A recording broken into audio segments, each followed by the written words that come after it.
कहानी है एक गांव की। इस गांव में एक खिलौने बेचने वाला रहता है। उसका नाम राजू खिलौने वाला होता है। तो राजू रोज अपना खिलौनों का बैग लेकर गांव में जाता था खिलौने बेचने के लिए। खिलौने ले लो खिलौने, गांव वालों देखो मेरे पास कितने खिलौने हैं। अरे गांव में से जल्दी आओ, बच्चों कहाँ पर हो तुम, खिलौने ले लो खिलौने। तो ऐसे कर कर वो रोज अपने खिलौने बेचता था और रात के समय अपने गांव चला जाता था। रास्ते में एक जंगल पड़ता था जिससे गुजरकर वो रोज जाता था। एक दिन उसको जंगल में से कुछ आवाज सुनाई देती है। तो राजू कहता है, अरे ये आवाज किसकी आ रही है। तो रात काफी ज्यादा हनेरा हो चुका था। राजू आगे बढ़ता है लेकिन वो देखता है कि आगे एक चुड़ैल खड़ी है, बहुत ही ज्यादा डरावनी चुड़ैल। राजू उसको देख के बहुत ही ज्यादा घबरा जाता है और कहता है, च च च च च चुड़ैल, अरे अरे चुड़ैल तुम कहाँ से आ गई। चुड़ैल उसको देखकर बहुत ही ज्यादा खुश होती है कि आज उसको खाने के लिए कुछ मिल गया। तभी वो राजू को खाने के लिए कहती है, अरे बहुत दिन से भूखी हूं मैं, आज अच्छा शिकार मिला, तुझको खाकर अच्छी नींद सो जाऊंगी। मरने के लिए तैयार हो जा खिलौने वाले, जल्दी से। हा हा हा हा हा, तुझको मारकर खा जाऊंगी।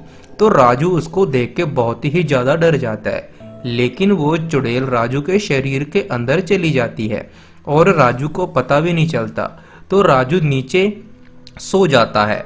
राजू को कुछ भी पता नहीं चलता कि उसके साथ क्या हो रहा है। कभी वो चुड़ैल बन जाता है, कभी वो राजू बन जाता है। तो वो पड़ा पड़ा कह रहा होता है। तो अगले दिन सुबह होती है तो राजू को होश आता है। राजू की आंखें लाल हो चुकी थी क्योंकि उसके अंदर चुड़ैल है। राजू की पत्नी उसका घर पे इंतजार कर रही होती है।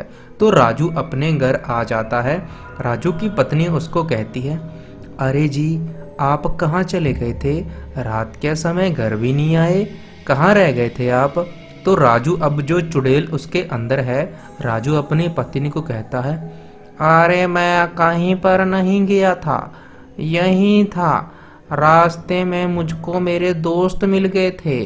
और ये बात कहकर वो अपनी पत्नी से आगे चला जाता है और राजू कुछ देर बाद वहां से अपने घर से वापस निकलता है और अपना खिलौनों का बैग उठाकर गांव की ओर चला जाता है।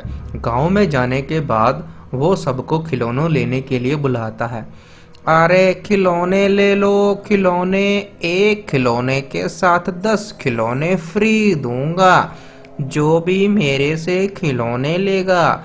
आज के दिन के लिए बहुत ही बड़ा ऑफर है, एक खिलौने से साथ 10 खिलौने फ्री। 10 खिलौने फ्री की आवाज सुनकर गांव में से एक लड़का राजू की ओर देखता है। राजू भी देखता है कि गांव में से एक लड़का उसका ऑफर सुनकर उसकी ओर आ रहा है। वो लड़का एक के साथ 10 खिलौने खरीदने के लिए राजू के पास आने लगता है। तो राजू भी उसकी ओर देखकर बहुत ही खुश होता है। उसके अंदर अब चुड़ैल होती है। तो वो लड़का राजू से कहता है, अरे भैया एक के साथ 10 खिलौने, इतने क्यों फ्री में दे रहे हो, क्या बात है भाई, कोई गड़बड़ तो नहीं। तभी राजू उसको कहता है, नहीं भैया मैंने नई नई दुकान की है ना, इसलिए एक के साथ 10 खिलौने फ्री दूंगा, लेकिन उसके लिए आपको मेरी दुकान पे आना पड़ेगा। तभी गांव का लड़का उसको कहता है, कोई बात नहीं भैया, हम आपकी दुकान पर आ जाएंगे। तभी रात के समय वो लड़का राजू की दुकान पर आ जाता है। राजू अपनी दुकान के बाहर ही खड़ा होता है तो उसको लेकर दुकान के अंदर चला जाता है और वो लड़का राजू को कहता है, अरे भैया 2 खिलौने, एक के साथ तुम 10 फ्री कह रहे थे ना, जल्दी दो, रात बहुत हो चुकी है। जैसे ही वो लड़का लाइट ऑन करता है वो देखता है कि उसके सामने एक चुड़ैल खड़ी होती है और राजू नीचे जमीन पर पड़ा होता है। उस चुड़ैल को देख के बहुत ही ज्यादा घबरा जाता है और कहता है, अच्छा अच्छा अच्छा चुड़ैल, तुम कहाँ से आ गई?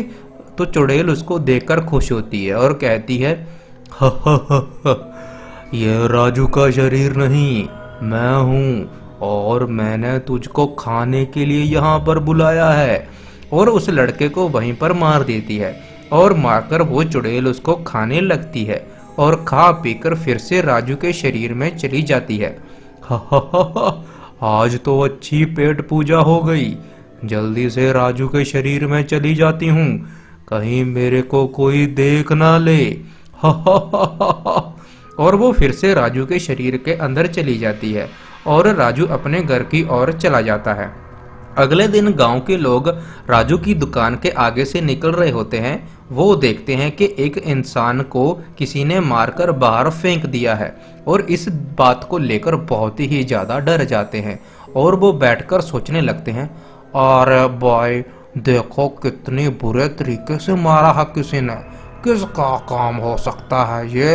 अरे हमको कंप्लेन करनी पड़ेगी, गांव के मुखिया को बताओ जल्दी, इतनी बुरे तरीके से कौन मार सकता है किसी को? देखो, तो वहीं पे एक दूसरा लड़का खड़ा होता है, वो भी उसको कहता है, हाँ भैया, बिल्कुल सही कहा तुमने। तो वहीं पर राजू की पत्नी भी खड़ी होती है, वो उनकी बातें सुन रही होती हैं कि हमारी दुकान के बाहर दो लोग क्यों खड़े हैं। तभी वो वहां पर चली जाती है, लेकिन अगले दिन राजू फिर बैग लेकर वहां से चला जाता है अपने खिलौने बेचने के लिए और फिर से आवाज लगाता है, खिलौने ले लो, एक के साथ 10 खिलौने फ्री दूंगा। जो भी मेरी दुकान से खिलौने लेगा, एक खिलौने के साथ 10 खिलौने फ्री। उसकी आवाज सुनकर एक लड़का और उसके पास आ जाता है और उसको कहता है, अरे भाई, एक के साथ 10 खिलौने, क्या बात है, ऐसा कैसे? मुझको दे दो एक के साथ 10 खिलौने फ्री। तभी उसकी राजू उसकी तरफ देख रहा होता है और वो बहुत ही लड़का खुश होता है कि आज उसको एक खिलौने के साथ 10 खिलौने फ्री मिलेंगे। और वो राजू से फिर से कहता है, अरे भैया जल्दी दो ना, एक के साथ 10 खिलौने, मैं 2 लूंगा। तभी राजू उसको कहता है, ऐसे नहीं भैया, आपको मेरी दुकान पे आना पड़ेगा, तभी मैं आपको एक के साथ 10 खिलौने फ्री दूंगा। तो लड़का राजू की दुकान पर आ जाता है। तभी राजू चुड़ैल बन जाती है और राजू का शरीर नीचे गिर जाता है। गांव का वो लड़का उससे खिलौने मांगने ही लग रहा होता है और वो थोड़ी देर बाद देखता है कि राजू की आंखें लाल हो रही हैं। तो वो चुड़ैल उस लड़के को भी मार देती है और उसको भी खाने लगती है। अब गांव वाले बहुत ही ज्यादा डर जाते हैं और इस सब बात को राजू की पत्नी देख लेती है और वो गांव वालों से कहती है, अरे जी, हमको पता है ये सब कौन कर रहा है, आपको मेरी मदद करनी पड़ेगी, ये किसी और का काम नहीं, एक चुड़ैल का काम है।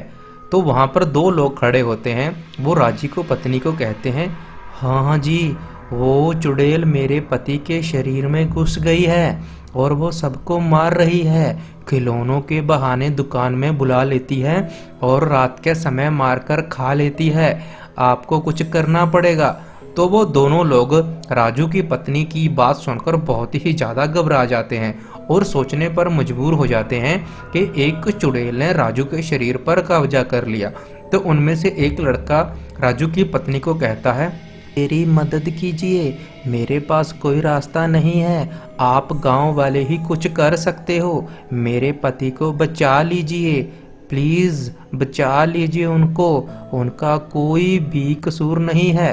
तभी गांव के लोग उसकी पत्नी को समझाते हैं और कहते हैं, भाभी जी, आप इतनी टेंशन मत लीजिए, हम कुछ करते हैं, हम एक तांत्रिक को जानते हैं।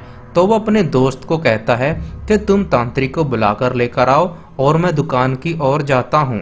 तो उसका दोस्त जो कार में खड़ा होता है वो कहता है, अरे अब तांत्रिक को जल्दी से बुलाना पड़ेगा, कहीं वो चुड़ैल मेरे दोस्त को मार ना दे। और वो उसकी दुकान पर चला तो गया, मुझको जल्दी से तांत्रिक के पास जाना पड़ेगा, नहीं तो वो चुड़ैल उसको मारकर खा जाएगी, मैं जल्दी से जाता हूँ। तो वो लड़का राजू की दुकान पर चला जाता है खिलौने लेने के लिए। अरे भाई, मुझको भी 2 खिलौने। राजू भैया, एक के साथ तुम 10 फ्री दे रहे हो ना, मुझको 2 चाहिए, जल्दी से दो और मैं चला जाऊं। तो राजू के शरीर में से वो चुड़ैल बाहर आ जाती है और वो देखती है कि गांव का लड़का बहुत ही हट्टा कट्टा है और हंसने लगती है। हा हा हा हा, तुझको तो मैं मार कर खाऊंगी। वो उस लड़के को उल्टा लटका लेती है। वो लड़का उल्टा लटका हुआ कह रहा होता है, अरे चुड़ैल, मुझको छोड़ दो। अरे अरे छोड़ दो, मुझको मत खाना, मैं तो खिलौने लेने आया था, ये तुमने क्या किया, मुझको उल्टा क्यों लमका दिया, छोड़ दो, मुझको मत खाओ। और वो चुड़ैल उसकी एक बात भी नहीं सुनती और बहुत ही ज्यादा खुश हो रही होती है। हा हा हा, मैं तो तुझको खाऊंगी, आज तक मैंने किसी को नहीं छोड़ा, तो तुझको कैसे छोड़ दूंगी। तभी गांव में से उसका दोस्त तांत्रिक को लेके उसकी दुकान पर आ जाता है और उसका दोस्त चुड़ैल को कहता है, अरे चुड़ैल, अब तेरा खात्मा होगा, जल्दी से मेरे दोस्त को छोड़ दे, नहीं तो तुझको यहीं पर खत्म कर देंगे हम लोग। तो चुड़ैल कहती है, हा हा हा, तुम लोग मुझको क्या खत्म करोगे, मैं तुझको ही मार दूंगी। जैसे भी चुड़ैल आगे बढ़ती है, बाबा अपने जादू से उस चुड़ैल को रस्सी से बांध देता है। चुड़ैल को रस्सी से बांधा देखकर बाबा उसको कहता है, मूर्ख चुड़ैल, तुमने गलती की है, किसी के शरीर में घुसकर ऐसा नहीं करना था। तभी बाबा उसको एक पत्थर से बांधकर नदी में फेंक देता है। चुड़ैल रोती रहती है, बचाओ बचाओ, लेकिन वो पानी में डूब जाती है और राजू बाबा का धन्यवाद करता है।